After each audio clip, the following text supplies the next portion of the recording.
मैं atom bomb के ढेर पे बैठा सोच रहा था।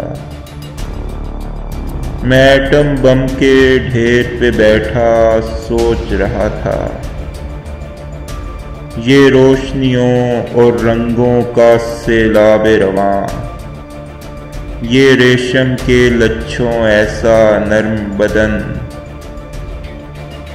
ये बर्फ के गाले से इस नन्हे सेब की नींद, ये उसकी फरिश्तों जैसी मासूमाना हंसी, ये गंदम के दानों से नन्हे नन्हे दांत, ये कलियों की मानिंद तरोताज़ा रुखसार,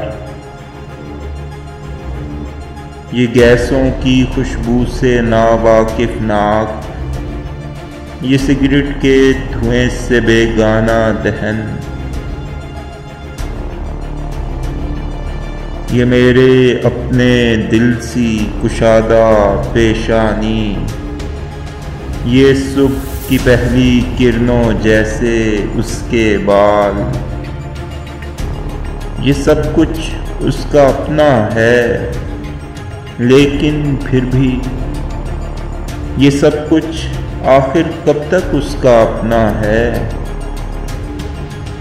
ये मेरा अपना खून है मेरे हाथों में, या मेरी सहमी सहमी बेख्वाब आँखों में, ये मुस्तकबिल का कोई भयानक सपना है।